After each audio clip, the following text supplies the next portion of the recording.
So, there's always that great moment in every soap opera where that one character we thought was dead miraculously reappears, explaining that they were just actually laid up in a coma in a hospital somewhere. And I feel that's a great analogy for the Microsoft-Activision buyout deal, because honestly, we've all gone a little comatose and tired of talking about it, but every time we seem to forget about it, it just resurrects itself once again in the news, and this time with the EU approving the deal. And in my opinion, there's even a deeper drama starting to brew with the EU and the UK government, and it's outlined right here in this little short interview clip that I found. Well, we had a concern about cloud gaming. Very nascent right now, but it will grow. And we saw that none of the games that we're talking about here of Activision Blizzard would be available. And that, of course, would be a concern. We were given a remedy. So a 10-year license for free for existing and coming games now to be made available. So we think that this is not only sort of solving a problem, it's also pro-competitive. And that for us is a good thing. So that was enough to convince you on this one? Well, it was enough, yes, because this is not about different procedures or a different sort of legal bar that you have to climb. This is about a competition concern being solved so that a merger can go on. During this whole situation with the EU approval, I actually had a strong inkling that this was going to be approved by the EU. And I don't think it was because of Microsoft's 10-year commitments. Even though the EU director decided to touch on that, I do want to point out that yes, the EU had one stipulation, and that was for Microsoft to make the Activision Blizzard library of games available to cloud competitors. Good thing Microsoft was making all those free 10-year commitments, as she put it. But honestly, I really do feel that there is a much deep-seated issue at play here, and that this was all done in an attempt to embarrass the CMA. And it was made in her statements on how they believe that the behavioral remedies that were offered by Microsoft were enough to justify the EU's approval of the deal. And we've all seen recently that the CMA is completely not open to behavioral remedies, which I think is BS. If behavioral remedies is a way of getting these deals across the finish line, I don't believe any regulatory group should be allowed to say that they're not for us because they're really hard to enforce. Well, maybe you should have thought about that before Brexit. I'm sorry for all my UK friends that were actually a big fan of Brexit, but let's be honest, I know you guys wanted Brexit to happen, but I really don't think that the UK government had things really dialed in for that to occur. For those that don't know, Brexit is where the United Kingdom decided to vote themselves out of the European Union, and this totally made the EU pissed off. There has been trade disputes, land disputes, governmental disputes. Everybody has been arguing between the EU and the newfound independence of the UK government. And what's really sad is that the UK government sold the entire UK on the idea that Brexit was going to be something good for the country. But if you really look at some of the stuff that's coming out of the UK, the economy has actually had a little bit of a reversal as such for leaving the EU. And this is where it's getting sad, that I really at this point feel that Microsoft has allowed themselves to become a little bit of a pawn in a political battle between the EU and the UK, and that this is nothing more than an attempt to embarrass the CMA and embarrass the UK government with the CMA's flawed understanding of regulatory action, and also trying to regulate a market that they have no idea how it works. So just after the EU approves the deal, the CMA decides to do the mature thing and run to the one place that everybody runs to vent their frustrations and get in all their feelings: Twitter. In their tweet, they put, "The UK, US, and European competition authorities are unanimous that this merger would harm competition in cloud gaming. The CMA concluded that cloud gaming needs to continue as a free, competitive market to drive innovation and choice in this rapidly evolving sector. Microsoft's proposals accepted by the European Commission today would allow Microsoft to set the terms and conditions for this market for the next 10 years. They would replace a free, open, and competitive market with one subject to ongoing regulation of the games Microsoft sells, the platforms to which it sells them, and the conditions of sale. This is one of the reasons why the CMA's independent panel group rejected Microsoft's proposals and prevented this deal. While we recognize and respect the EU, it is entitled to take a different view. The CMA stands by its decision. So of course the CMA is going to double down on that they support their decision because, oh my God, imagine the newfound independence of the UK government and their regulatory body embarrass themselves because they have no idea how cloud gaming works. Even the EU said that cloud gaming makes up a minute 1 to 3% of the gaming industry. And the CMA's math is completely flawed, trying to make it sound like that there's this much bigger, grandiose number and that every subscriber of Game Pass is using cloud at this very moment. I've had Game Pass for many years, and I think I've used cloud a total of 2 or 3 hours. Out of years and years of having Game Pass, I've got 2 or 3 hours on cloud, and that was because I was stuck at work. So I don't like getting into politics, but for this deal to go forward with Microsoft, they have to create some kind of pressure for something to happen over at CAT with the CMA, and that is by pressuring the UK government and the UK media outlets. Let's just point out, for starters, that the CMA's blocking of this deal has created a lot of unrest in the UK tech economy. And the UK gaming industry really wanted this deal. There's been interviews with some really great professionals over there in the UK gaming industry. I have one of them linked down below. And even a lot of members of the UK gaming industry were completely shocked that the CMA took this approach.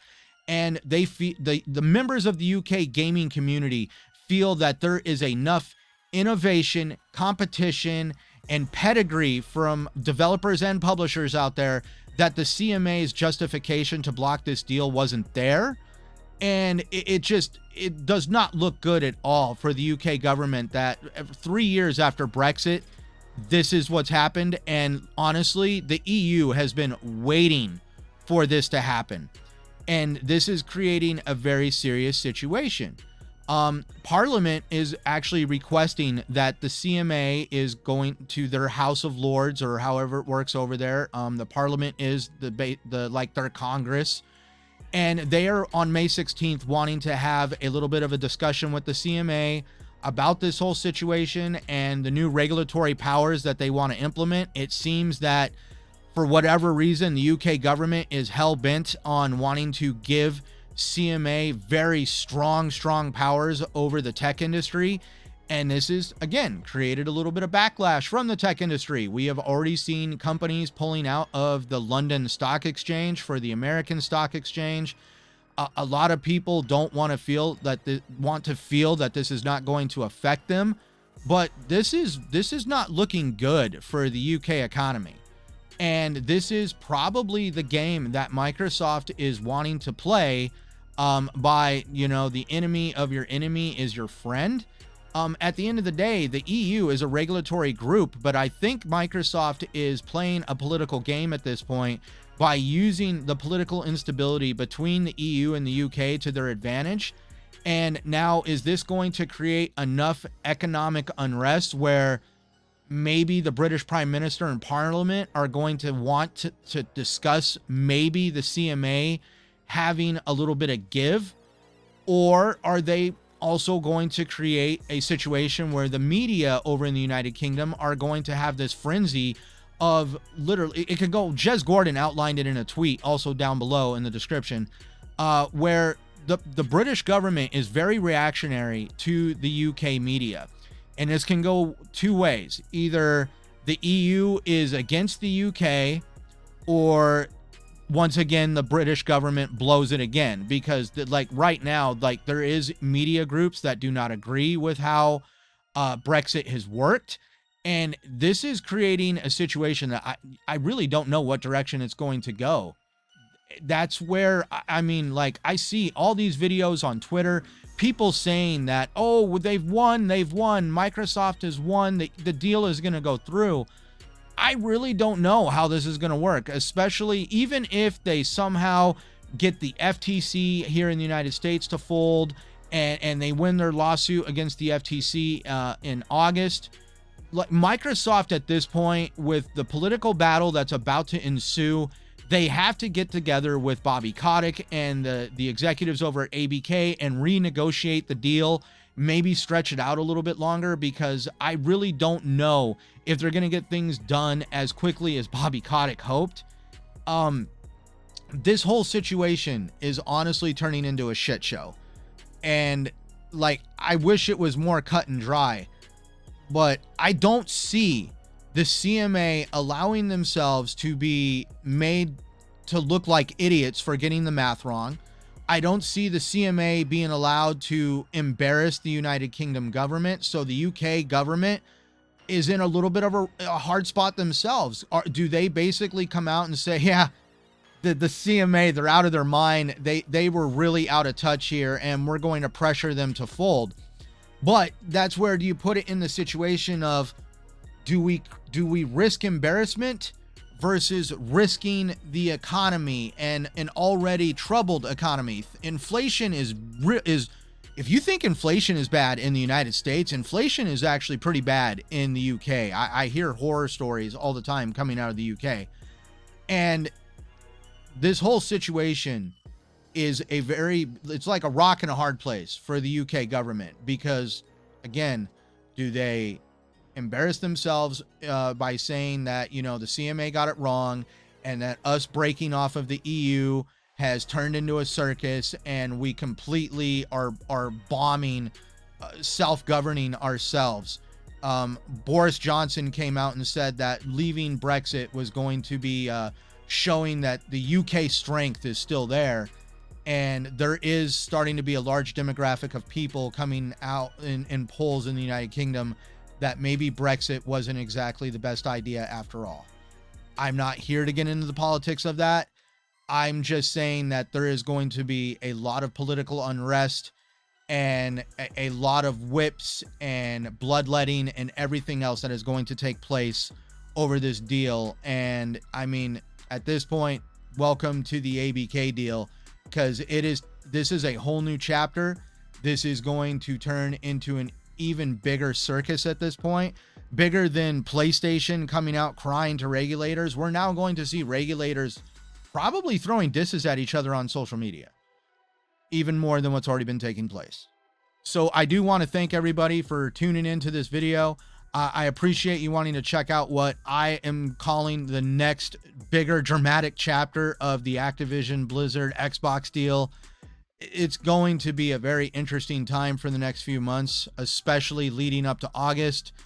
I am really curious on if Microsoft is going to be able to get this deal across the finish line. In my opinion, and a lot of the stuff I've read and seen with my own two eyes, I've never seen something like on this scale taking place before in antitrust, where you now have companies that are caught in the middle of a political battle between two regulatory bodies that one wishes the other wasn't there.